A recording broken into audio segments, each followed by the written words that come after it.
Hi, and welcome to the All Fitter YouTube channel. Great day to be a denizen of the multiverse, isn't it, kids? Today, the rabbit, as usual. Today is a special day, not really, because we're pulling the motor.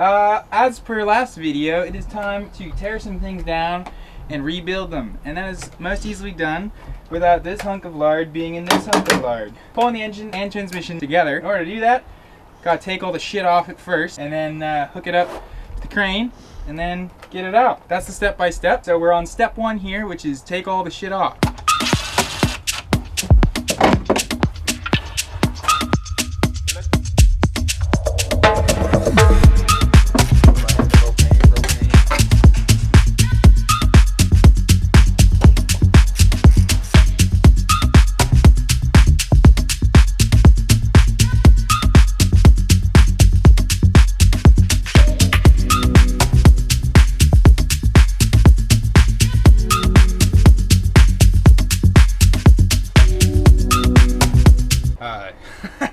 This is the current exhaust manifold on the car. As you can see, there's some good bit of fuckery that went into making this because it is custom.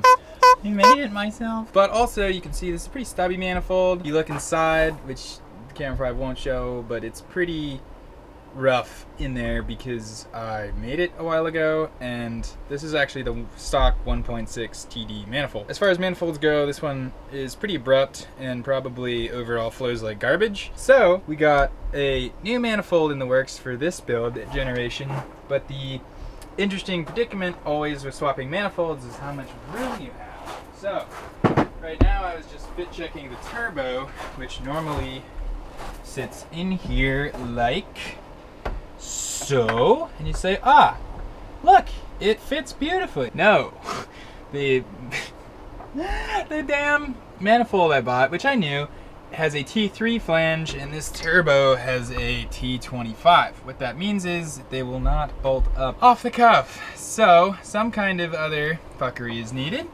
I originally got this here adapter plate, but it's pretty chonky boy. So this plus that is too thick and hits the firewall. So I will have to either come up with a better adapter solution or make more room in the firewall. This would be the new manifold that we're gonna try. As you can see, it's got some nicer angles to it, and I think it'll flow quite a bit better than the last manifold we were using. But this opening is too big to connect directly to the turbo I have. So we'll come up with something.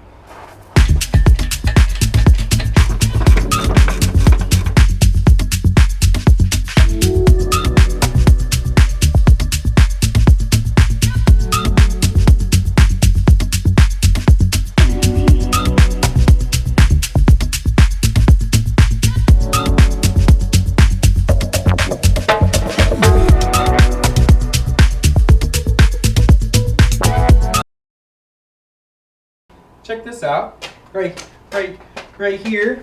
We got a sponsor for the freaking car, which is sweet. It's Union Coffee in Milford. They're great. We basically go there every morning before we do work on the car, which is pretty funny. So their coffee absolutely slaps. This is a plug for them for sure because I love that place. And to anyone watching, you can go online and buy their coffee beans, which are delicious, from their website. Link in description with a code FETTER22, and it gets you 15% off of anything on their website. Pretty sick. Ta-da! So we pulled the motor. It only took forever, but we did it. Here it is. Got it inside. Got an engine stand over there. Gonna put the motor on the engine stand, so there's some more shuffling to be had. Then I'm gonna go ahead and tear this down. The head's coming off, flywheel's coming off, oil pan's coming off, and we're gonna take the pistons out, see how things look inside, work with that, put some new rings in there, probably put some new rods in there too, clean the thing up. Yeah, and then also now I have a transmission that's now separated. That's gonna come down here too. We're gonna put the new seals in that. So with everything out of the car, firstly it makes these things much easier to work on. I'm gonna be able to flip the motor around to convenient working angles. It's going to make it go faster. But also now there's a ton of room in the engine bay, which means I can clean the engine bay But also, when I go to redo the brakes, it's really easy to get to the brakes now. I can literally sit inside where the engine usually is and comfortably work on that situation there. So, great to get that pulled out. More videos to come. Certainly one specifying what I do to this. Certainly one for the transmission. Certainly a bunch more. Thank you for watching. Please like and subscribe. I'll have for our YouTube channel. Freaking Turbo Diesel Motors.